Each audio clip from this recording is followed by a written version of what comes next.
નમસ્તે વિદ્યાર્થી મિત્રો, ઉમા વિદ્યા સંકુલની યુટ્યુબ ચેનલમાં આપ સૌનું હાર્દિક સ્વાગત છે। છેલ્લે આપણે ધોરણ 9ની અંદર વિજ્ઞાન વિષયની અંદર આપણે ચેપ્ટર નંબર 7 સજીવોમાં વિવિધતા સમજતા હતા। તો છેલ્લે આપણે પ્રસ્તાવનાની વાત કરી હતી કે સજીવો કઈ રીતે અલગ પડે છે। પ્રસ્તાવનાની અંદર આપણે જોયું કે ઘણા બધા સજીવો છે એ સૂક્ષ્મદર્શક યંત્રની મદદથી જોઈ શકાય છે। તો સામે ઘણા બધા સજીવો એવા છે કે જેની ઊંચાઈ ઘણી બધી રહેલી છે। રેડી, આપણે જોયું હતું કે ઘણા બધા મીટરમાં એના માપ આપેલા હતા। રેડી, તો આવા બધા સજીવોમાં આપણે જે વિવિધતા જોવા મળે છે, એના કદ કંઈક અલગ હોય, એનો આકાર કંઈક જુદો હોય, તો એ સજીવોની વિવિધતામાં આપણે મુખ્ય મુદ્દો 7.5 પ્રાણી સૃષ્ટિની વાત કરી રહ્યા હતા। આગળના જે 7.1, 7.2, 7.3, 7.4 આ જે મુખ્ય મુદ્દાઓ છે એ આપણા અભ્યાસક્રમમાં રાખેલ નથી। રેડી, તો આપણે એ મુદ્દાઓ જોવાના નથી। આપણે જોવાનું છે 7.5 પ્રાણી સૃષ્ટિ। એની અંદર એક આપણે મુદ્દો જોયો હતો 7.5.1 છિદ્રકાય, કે જેની અંદર આપણે જોયું હતું છિદ્રકાયની અંદર કે એની ત્વચા ઉપર એને ઉપરની બાહ્ય સપાટી ઉપર છિદ્ર આવેલા હતા અને એ છિદ્રની મદદથી તે વાયુઓની આપ-લે કરતા હતા, પ્લસમાં ખોરાકની આપ-લે પણ અહીંયાથી જ કરતા હતા અને પાણીની આપ-લે પણ એ છિદ્રોમાંથી જ જોવા મળે છે। રેડી, અને આવા પ્રકારની વનસ્પતિઓ દરિયો જ્યાં આવેલો હોય છે ત્યાં જોવા મળે છે। દરિયાની અંદર કે એની આસપાસના વિસ્તારમાં અહીંયા આ વનસ્પતિઓ જોવા મળે છે અને એના ઉદાહરણ પણ હતા સાયકોન, યુપ્લેક્ટેલિયા, સ્પોન્જીલા વગેરે। આ બધા એના ઉદાહરણો હતા, આપણે એના નામ પણ જોયા હતા અને નીચેની આકૃતિ પણ આપણે જોઈ હતી। રેડી, હવે ત્યાર પછીનો નવો પેટા પ્રકાર આવે છે 7.5.2 પેજ નંબર 89 ઉપર કોષ્ઠાંતરી। તો જોતા જઈએ કે કોષ્ઠાંતરીમાં શું કહેવા માગે છે, જેનું વૈજ્ઞાનિક નામ છે નિડેરિયા। કોષ્ઠાંતરીનું વૈજ્ઞાનિક નામ શું છે? નિડેરિયા। આ પ્રાણીઓ જલીય નિવાસ ધરાવે છે। આ કોષ્ઠાંતરી જે વનસ્પતિ છે એ આ સજીવ ક્યાં જોવા મળે છે? જ્યાં પાણીનું પ્રમાણ વધુ હોય એવા વિસ્તારમાં જોવા મળે છે, ઉદાહરણ તરીકે દરિયા પાસે। રેડી, તેઓની શરીર રચના પેશીય સ્તરની હોય છે, એની શરીરની અંદર પેશીઓ આવેલી હોય છે। રેડી, તેઓમાં એક દેહગુહા જોવા મળે છે। એના અંદર શું જોવા મળે છે? દેહગુહા। તેઓનું શરીર 2 સ્તરનું કોષીય સ્તરોથી બનેલું હોય છે। તેમનું શરીર છે અલગ અલગ 2 કોષ ધરાવે છે અને અલગ અલગ સ્તરોથી બનેલું હોય છે, જેમાં આંતરિક સ્તર તેમજ બાહ્ય સ્તર, અંદરનું સ્તર તેમજ બાહ્ય સ્તર, આ રીતના 2 સ્તરનું બનેલું હોય છે। તેઓની કેટલીક જાતિઓ સમૂહમાં કે વસાહતી સ્વરૂપે રહે છે।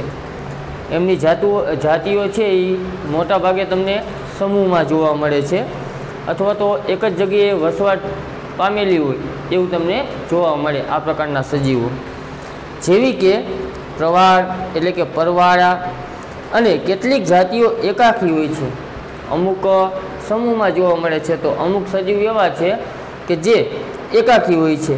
ઉદાહરણ તરીકે હાઇડ્રા, જળવ્યાળ આ એના ઉદાહરણ છે। ઉદાહરણ પણ યાદ રાખવાના કે સમૂહમાં કોષ્ઠાંતરી કયા સજીવ જોવા મળે છે, તો કે એમાં લખવાનું પ્રવાળ કે પરવાળ। અને એકાકી જે જાતિ છે કે જે છૂટક છૂટક જોવા મળે છે એના ઉદાહરણ છે હાઇડ્રા કે જળ વ્યાળ।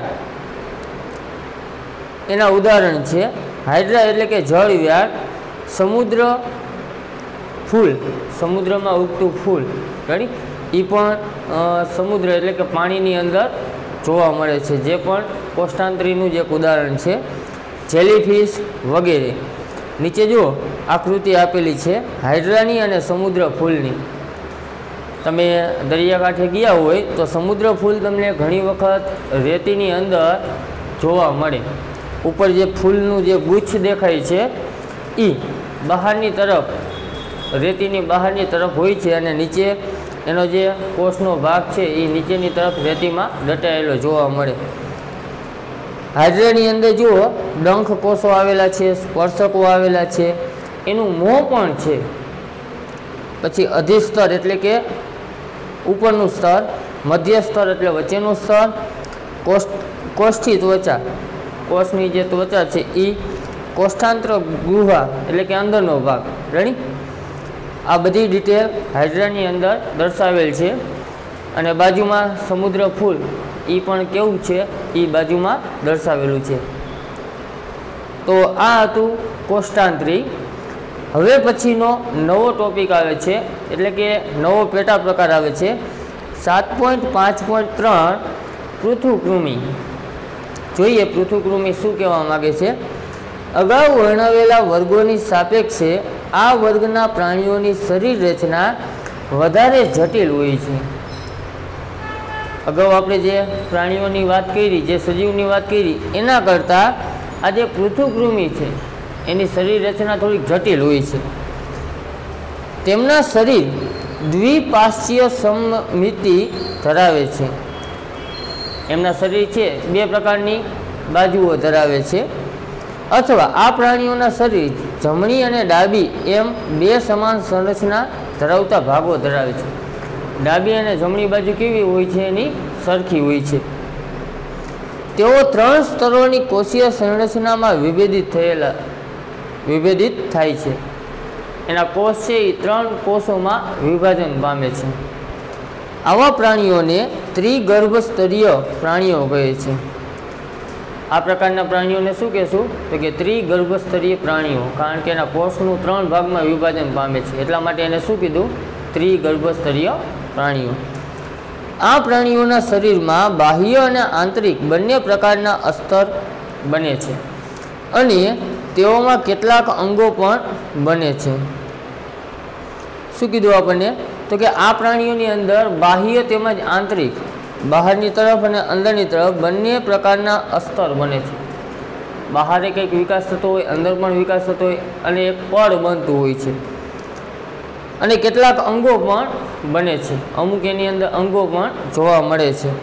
તેથી ત્યાં અમુક પ્રમાણમાં પેશીઓનું નિર્માણ થાય છે. એટલે કે જે અંગોનું નિર્માણ થવાનું છે તો એની અંદર પેશીઓ પણ જોવા મળે છે. તેઓમાં સાચી કે વાસ્તવિક દેહગુહાનો અભાવ હોય છે. ખરેખર જે દેહગુહા હોવી જોઈએ એનો એની અંદર આ પ્રાણીઓની અંદર અભાવ હોય છે, એટલે કે હોતું નથી. જેમાં સુવિકસિત અંગ વ્યવસ્થિત હોય છે. જેની અંદર જે સુવિકસિત અંગ છે એ વધારે પડતું વિકસિત હોય છે અને એ વ્યવસ્થિત હોય છે. તેઓના શરીર પૃથુ અથવા ચપટા હોય છે. એમના શરીરની વાત કરીએ તો કેવા હોય છે? ચપટા હોય. તેથી તેઓને ચપટા કૃમિ કે પૃથુકૃમિ કહે છે. પૃથુ એટલે કે ચપટા. એના ઉપરથી જ આનું નામ આપ્યું પૃથુકૃમિ અથવા તો ચપટા કૃમિ એવું નામ આપી શકાય. તેઓમાં પ્લેનેરિયા જેવા મુક્તજીવી પ્રાણી અને યકૃત કૃમિ જેવા પરોપજીવી પ્રાણીઓ હોય છે. એ પ્રાણી જે છે, આપણે જે સજીવની વાત કરી છે એની અંદર પ્લેનેરિયા હોય છે. અને પ્લેનેરિયા કેવું છે? મુક્તજીવી છે, સ્વતંત્ર રીતે પોતાની રીતે હરફેર કરી શકે, ખોરાક જાતે બનાવી શકે. અને યકૃત કૃમિ જે પરોપજીવી છે, બીજા ઉપર આધાર રાખે. આવા સજીવો પણ એ પ્રાણીની અંદર જોવા મળે છે. આમ તેઓ મુક્તજીવી કે પરોપજીવી પ્રાણીઓ છે. એટલે કે આ પ્રાણીઓને શું કહી શકાય? મુક્તજીવી કે પરોપજીવી બંને પ્રકારના પ્રાણીઓનો કહી શકાય. ઉદાહરણ માટે આકૃતિ જુઓ 7.14 પાછળના પેજ ઉપર. પૃથુકૃમિ જે પ્રાણીઓ છે એના ઉદાહરણ આપેલા છે. પ્લેનેરિયા, જો ચપટો આકાર દેખાય છે. પછી યકૃત કૃમિ, એ પણ ચપટું જ છે. અને પટ્ટી કીડો, પટ્ટી જેવી રચના ધરાવતો પટ્ટી કીડો. એના અલગ અલગ ભાગો પણ દર્શાવેલા છે. આંખો છે, શાખિત છે, કંઠનળી છે, મુખ અને ઉત્સર્ગ દ્વાર છે પ્લેનેરિયામાં. યકૃત કૃમિમાં પશ્ય શોષક ખાલી એક જ ભાગ આવેલો છે. અને પટ્ટીકીડામાં પૂર્ધા અને ગ્રીવા આવેલી છે। રેડી। તો બધા સજીવમાં અલગ અલગ તમને અંગોનો વિકાસ થયેલો જોવા મળે અને અંદર એની પેશીઓ પણ આવેલી છે। પ્લેનેરિયા છે એ પરોપજીવી છે। રેડી। પરોપજીવી નહીં પણ શું આપણે આગળ મુક્તજીવી છે, પરોપજીવી નહીં, સોરી। પ્લેનેરિયા શું છે? મુક્તજીવી, પોતાની રીતે હલનચલન દર્શાવતું હોય છે અને પોતે જાતે જ ખોરાક ગોતીને ખાતું હોય છે। જ્યારે યકૃત કૃમિ છે એ પરોપજીવી છે, બીજા ઉપર આધાર રાખે। રેડી। તો આ યાદ રાખવાનું। તો આ હતું 7.5.3 પૃથુકૃમિ। હવે આપણે નવો પેટા પ્રકાર આવે છે 7.5.4। રેડી। જેનું નામ છે સૂત્રકૃમિ। શું નામ છે? સૂત્રકૃમિ। તેઓ પણ ત્રિગર્ભ સ્તરીય પ્રાણીઓ છે। એની અંદર પણ 3 પ્રકારના કોષનું વિભાજન જોવા મળે છે, એટલા માટે એને પણ કહી શકાય ત્રિગર્ભ સ્તરીય પ્રાણી। અને તેઓમાં પણ દ્વિપાર્શ્વીય સમમિતિ જોવા મળે છે। એની અંદર પણ 2 પ્રકારના ભાગ આવેલા છે, ડાબી અને જમણી તરફ। રેડી। એટલા માટે એને પણ શું કીધું? દ્વિપાર્શ્વીય સમમિતિ જોવા મળે છે। રેડી। જેમ પૃથુકૃમિમાં જોવા મળતું હતું એ જ વસ્તુ સૂત્રકૃમિમાં પણ જોવા મળે છે, પરંતુ તેઓના શરીર ચપટા હોતા નથી। પૃથુકૃમિમાં જેમ શરીર ચપટા હતા એવી રીતે સૂત્રકૃમિમાં શરીર ચપટા હોતા નથી, નળાકાર હોય છે। ચપટાની જગ્યાએ કેવા હોય છે? નળાકાર। નીચે તમે આકૃતિ જોઈ શકો છો, કરમિયું અને હુકેરિયા। આ બંને આકૃતિમાં તમે જોઈ શકો છો ચપટી આકૃતિ નથી, પરંતુ નળાકાર, સાપોલિયા જેવું। સાપોલિયા કેવા આપણે જોયેલા હશે? રેડી। સાપ જોઈ લો એનું મોટું ઉદાહરણ, જેમ નળાકાર આકાર હોય એવો આકાર આનો હોય છે। તેઓની દેહ ગુહાને કૂટ દેહ કોષ્ઠ કે આભાસી શરીર ગુહા કહે છે। એની જે દેહ ગુહા છે, રેડી, અંદરનો ભાગ છે, એને કૂટ દેહ કોષ્ઠ કે આભાસી શરીર ગુહા કહે છે। આ નામ યાદ રાખવાનું કે દેહ ગુહાને શું કહે છે? કૂટ દેહ કોષ્ઠ કે પછી આભાસી શરીર ગુહા કહે છે। આમાં પેશી જોવા મળે છે। એની અંદર શું જોવા મળે છે? પેશી જોવા મળે છે, પરંતુ અંગતંત્ર સંપૂર્ણપણે વિકસિત હોતા નથી। એની અંદર અંગોનો વિકાસ થયેલો હોતો નથી। જેમ પૃથુકૃમિમાં અંગોનો વિકાસ જોવા મળ્યો હતો એમ સૂત્રકૃમિમાં અંગોનો વિકાસ હોતો નથી। તેઓની શરીર રચના પણ ત્રિગર્ભ સ્તરીય હોય છે। એની શરીર રચના આગળ જ આપણે વાત કરી લીધી કે એ ત્રિગર્ભ સ્તરીય સમમિતિ ધરાવે છે। રેડી। એટલે ફરીથી કીધું કે તેઓની શરીર રચના પણ ત્રિગર્ભ સ્તરીય હોય છે। તેઓ મોટા ભાગના પરોપજીવી હોય છે। મોટા ભાગના કેવા હોય છે? પરોપજીવી, બીજા ઉપર આધાર રાખે એવા। રેડી। જાતે ખોરાક બનાવી શકતા નથી। પરોપજીવી હોવાના કારણે તેઓ બીજા પ્રાણીઓમાં રોગ ઉત્પન્ન કરે છે। પરોપજીવી શું કરે કે એ બીજા પ્રાણીઓના શરીરમાં દાખલ થાય અને એના શરીરના કોષોને નુકસાન પહોંચાડે અને પોતાનો ખોરાક બનાવે। સામેવાળો જે પ્રાણી છે એના કોષને નુકસાન થાય એટલે એનામાં કંઈક ને કંઈક રોગ ઉત્પન્ન થશે। રેડી। પરોપજીવી જે સજીવ હોય એ હંમેશા યાદ રાખવાનું કે એ બીજા પ્રાણીઓને રોગ ફેલાવતો હોય। ઉદાહરણો: ગોળ કૃમિ, હાથી પગાનું કૃમિ, એટલે કે હાથી પગાનું જે કૃમિ છે એને હુકેરિયા કહેવાય। શું કહેવાય? હુકેરિયા। તમે જે બીજી આકૃતિ જોઈ શકો છો એ હાથી પગાનું કૃમિ છે। આપણે જે પગ અત્યારે તો ક્યાંય રોગ નથી જોવા મળતો, પણ તમે એના ફોટા જોયેલા હશે। હાથી પગાનો પગ છે એ હાથી જેવો થઈ જાય, જાડો। રેડી। તો એ રોગ થવા માટે આ કૃમિ જવાબદાર છે, હુકેરિયા। રેડી। પછી કરમિયા, જેને એસ્કેરિસ પણ કહેવાય। આ કેટલાક ઉદાહરણ આકૃતિ 7.15માં દર્શાવેલ છે। કરમિયો અને હુકેરિયા દર્શાવેલા છે।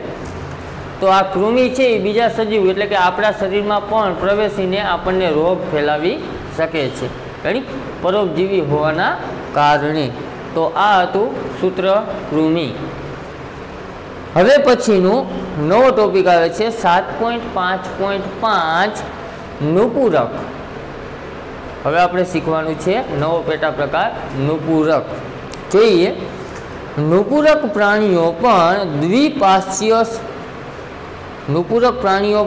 દ્વિપાર્શ્વસ્થ સંયમિતિ તેમજ ત્રિગર્ભસ્તરીય હોય છે.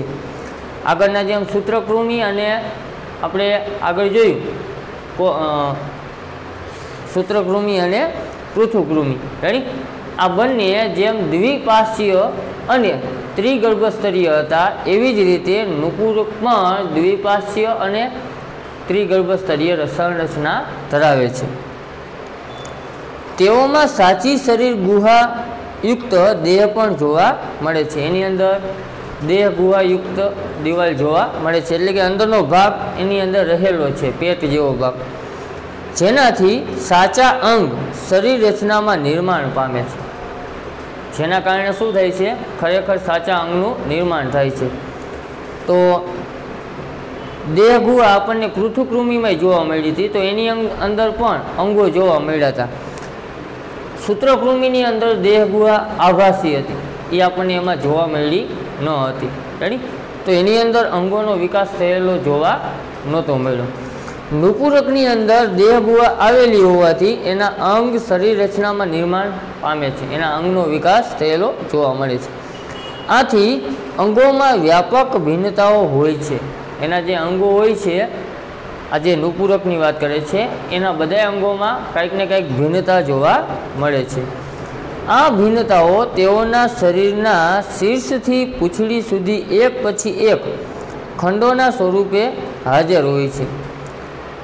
આ જે ભિન્નતાઓ છે તેઓના શરીરના શીર્ષ એટલે કે માથેથી પૂંછડી સુધી એક પછી એક ખંડોના સ્વરૂપમાં અલગ અલગ ભાગ સ્વરૂપે એના દેહ ગુહાનો વિકાસ થયેલો જોવા મળે છે.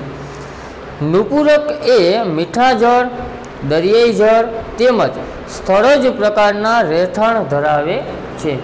મીઠા પાણીમાં હોય, દરિયાઈ પાણીમાં હોય, તેમજ જમીન ઉપર પણ વસવાટ કરતા હોય છે. તેઓમાં પરિવહન, પાચન, ઉત્સર્જન અને ચેતાતંત્ર જોવા મળે છે. અત્યાર સુધીના આગળના જે પેટા પ્રકાર જોયા, સૂત્રકૃમિ, પૃથકૃમિ, કોષ્ઠાંતરી, એની અંદર આ વસ્તુ ઓછી જોવા મળતી હતી. પરિવહન અમુક નહોતા કરી શકતા, અમુક પાચન નહોતા કરી શકતા, અમુક ઉત્સર્જન નહોતા કરી શકતા, રેડી, અમુકમાં ચેતાતંત્ર નહોતું. હવે નુપુરકની અંદર આ બધી વસ્તુ જોવા મળે છે. એ પરિવહન એટલે કે હલનચલન એટલે કે એક જગ્યાએથી બીજી જગ્યાએ જઈ શકે છે, પાચન કરી શકે છે, ઉત્સર્જન કરી શકે છે અને ચેતાતંત્ર પણ એની અંદર જોવા મળે છે. કોઈ એને સ્પર્શ કરે તો એને ખ્યાલ આવી જાય એવું ચેતાતંત્ર પણ જોવા મળે છે. ઉદાહરણ તરીકે અળસિયું, જે આપણે બધાએ જોયેલું જ હોય છે, માટીની અંદર જોવા મળે. રેતી કીડો, જળો વગેરે આ બધા નુપુરકના ઉદાહરણ છે, યાદ રાખજો, રેડી. તો નીચે જુઓ આકૃતિમાં રેતી કીડો, જેમાં ઉપર શીર્ષ પાસે સ્પર્શક હોય છે, દ્રઢક હોય છે, પાસ્ય પાદો હોય છે, પાસ્ય પાદો ઠેઠ લગીનો હોય છે, એટલે કે એના પગ, રેડી, પાસ્ય પાદો એટલે કે એના પગો આવેલા છે. પછી અળસિયું છે, તો અળસિયાની અંદર પગ ક્યાંય આવેલા હોતા નથી. એની અંદર જનન અંકુરો હોય છે અને છેલ્લે પૂંછડીએ એનો ઉત્સર્ગ દ્વાર હોય છે. અળસિયું છે એ આગળથી ખાય અને પૂંછડીએથી બધી કાઢતો જાય છે. અને જળો, જે પાણીની અંદર જોવા મળે એ જળો. આ જળો આપણે ઘણી વખત રસ્તા ઉપર કે એવું તે જાતો જોયેલો હોય, નાનો અમથો પાછળ ચીકણો પદાર્થ કંઈક સ્ત્રવિત કરતો જતો હોય છે, આવડો જ હોય છે, એકદમ ચીકણો હોય છે, રેડી. એટલે માટીનો પિંડો કેમ હોય એના જેવો હોય છે, રેડી. આ બધાય નુપુરક પ્રાણીઓ છે. હવે ત્યાર પછીનો મુદ્દો આવે છે 7.5.6 સંધિપાદ. નુપુરક પછી સંધિપાદ જોઈએ. આ પ્રાણી જગતનો સૌથી મોટો સમુદાય છે. સ્ટેપ બાય સ્ટેપ આપણે સજીવોમાં જે વિકાસ જોવા મળે છે, જેમ એના અંગ, જેના પાચનતંત્ર, આ તે બધું એના શરીરનો વિકાસ જેમ જેમ થતો જાય એમ સ્ટેપ બાય સ્ટેપ ચડતા ક્રમમાં ગોઠવેલા છે. રેડી? તો અત્યારે જે આપણે શીખવાનું છે સંધિપાદ, એ સૌથી જગતનો સૌથી મોટો સજીવનો સમુદાય કહી શકાય કે જેની અંદર નાના મોટા બધાય પ્રાણીઓ આવી ગયેલા છે. મોટા નહીં પરંતુ નાના નાના બધાય. તો જોઈએ કયા કયા પ્રાણીઓની વાત કરે છે. તેઓમાં દ્વિપાર્શ્વીય સમમિતિ જોવા મળે છે, બે ભાગ ધરાવે છે, ડાબી અને જમણી તરફ, અને શરીર ખંડમય હોય છે. શરીર એના છે એ અલગ અલગ ખંડોમાં વહેંચાયેલા હોય છે. તેઓમાં ખુલ્લા પ્રકારનું પરિવહન તંત્ર જોવા મળે છે. એની અંદર જે પરિવહન તંત્ર છે, રેડી, એ કેવું હોય છે? ખુલ્લા પ્રકારનું. આથી રુધિર વાહિનીઓમાં વહેતું નથી. હવે ખુલ્લા પ્રકારનું પરિવહન તંત્ર હોવાથી રુધિર છે એ રુધિર વાહિનીઓમાં વહેતું નથી. દેહગુહા કે શરીર ગુહા રુધિરથી ભરેલી હોય છે. એની દેહગુહા છે એ જે એનું પેટ છે, પેટ, દેહગુહા એટલે પેટ, એ રુધિરથી ભરેલું હોય. એની અંદર રુધિરનું વહન રુધિર વાહિનીઓ દ્વારા થતું નથી. તેઓમાં જોડમાં ઉપાંગો એટલે કે યુગ્મ ઉપાંગો જોવા મળે છે. એનો અર્થ થાય યુગ્મ ઉપાંગો. કેટલાક સામાન્ય ઉદાહરણ છે: ઝીંગો, પતંગિયું, માખી, કરોળિયો, વીછી, કરચલો વગેરે 7.17 જોઈ શકો. આવા જે નાના નાના તમને પ્રાણીઓ જોવા મળે એ બધાય સંધિપાદના ઉદાહરણ કહી શકાય. તો અહીંયા આકૃતિમાં પેલિમોન એટલે કે ઝીંગો આપેલો છે. આગળ જે એના નામ છે ને એ વૈજ્ઞાનિક નામ છે, એ પણ તમારે યાદ રાખવાના. ઝીંગાનું વૈજ્ઞાનિક નામ છે પેલિમોન. રેડી? પછી આપણે જે વીછી કહીએ છીએ એ વીછીનું વૈજ્ઞાનિક નામ છે પેલેમનીસિયસ. આ વીછીનું વૈજ્ઞાનિક નામ છે. કરોળિયો છે તો એનું વૈજ્ઞાનિક નામ છે એરેનિયા. પછી વંદો છે તો એનું વૈજ્ઞાનિક નામ છે પેરીપ્લેનેટા. પછી ઘરમાં જે માખી ઉડતી હોય એનું નામ છે મુસ્કા. પતંગિયું છે તો એનું વૈજ્ઞાનિક નામ છે બટરફ્લાય. આપણે જે ઇંગ્લિશમાં નામ બોલી છીએ એને બટરફ્લાય, એનું વૈજ્ઞાનિક નામ જ છે. પછી કાનખજૂરાનું નામ છે વૈજ્ઞાનિક નામ સ્કેલોપેન્ડ્રા. રેડી? આ બધા એના વૈજ્ઞાનિક નામ હતા. હવે આપણે નવો મુદ્દો શીખવાનો છે 7.5.7 મૃદુકાય. મૃદુકાય એટલે કે જે પાણીની અંદર જોવા મળે એને આપણે શું કહેશું? મૃદુકાય. પણ થોડુંક એની વિશેષતા જુદી છે, જોવા મળશે આપણને પાણીની અંદર. જોઈ લઈએ. આ પ્રાણીઓના સમૂહમાં પણ દ્વિપાર્શ્વીય સમમિતિ જોવા મળે છે. આની અંદર પણ બે ભાગ આવેલા છે, ડાબી બાજુ અને જમણી બાજુ. તેઓની દેહગુહા નાની હોય છે. એની જે પેટની રચના છે એ કેવી હોય છે? નાની હોય છે. તેમજ શરીરમાં થોડુંક વિખંડન થાય છે. શરીરની અંદર થોડો ઘણો વિખંડન એટલે કે ભાગલા પણ પડેલા જોવા મળે છે. મોટા ભાગના મૃદુકાય પ્રાણીઓમાં કવચ જોવા મળે છે. મોટા ભાગના જે આ પ્રાણીઓ છે એની વિશેષતા એ છે, આપણે જે આ મૃદુકાય ઓળખીએ છીએ એની વિશેષતા એ છે કે એના શરીર ઉપર કવચ જોવા મળે. રેડી? આવા પ્રાણીઓને કહેવાય મૃદુકાય પ્રાણીઓ. તેઓમાં ખુલ્લું પરિવહન તંત્ર અને ઉત્સર્ગ માટે મૂત્રપિંડ જેવી રચનાઓ પણ જોવા મળે છે. એની અંદર પરિવહન છે એ ખુલ્લું પરિવહન હોય, એટલે કે રુધિર વાહિની કે કાંઈ હોતું નથી. અને ઉત્સર્ગ માટે મૂત્રપિંડ જેવી પણ રચના એની અંદર આવેલી જોવા મળે છે. તેઓ પ્રચલન માટે મૃદુ પગનો ઉપયોગ કરે છે. હલનચલન કરવા માટે કે એક જગ્યાએથી બીજી જગ્યાએ જવા માટે એ મૃદુ પગનો ઉપયોગ કરે, એને પગ આવેલા છે. ઉદાહરણ તરીકે કાઇટોન, ઓક્ટોપસ, પાયલા વગેરે. નીચે આકૃતિમાં દર્શાવેલા છે, નામ જોઈ લઈ. કાઇટોન છે એનું વૈજ્ઞાનિક નામ છે અષ્ટકવચ. જે આ પ્રકારનું દરિયાઈ સપાટીએ જોવા મળે. પછી જે ઓક્ટોપસ છે એને અષ્ટસૂત્રાંગી કહેવાય. ઓક્ટોપસ તો આપણે જોયેલું જ હશે ફોટાની અંદર. પછી આપણે જે શંખ કહીએ છીએ એને કહેવાય પાયલા. રેડી? અને પછી આપણે જે ઓલા છીપલા કહી દરિયાકાંઠે જોવા મળે એને કહેવાય ઉનિયો. રેડી? આ હતું મૃદુકાય પ્રાણીઓ, અને બધાની માથે તમને કંઈક ને કંઈક કવચ જોવા મળે છે. એક ઓક્ટોપસમાં તમને કવચ જોવા નહીં મળે, પણ એને માથાના ભાગે થોડું ઘણું કવચ હોય. રેડી? આપણે સ્પર્શ નથી કર્યો, પણ એ નરમ સપાટી હોય. બાકીની 3 આકૃતિમાં તમને છીપલા જે ઓલું કડક કવચ છે એ જોવા મળે છે. તો આ હતું મૃદુકાય પ્રાણી.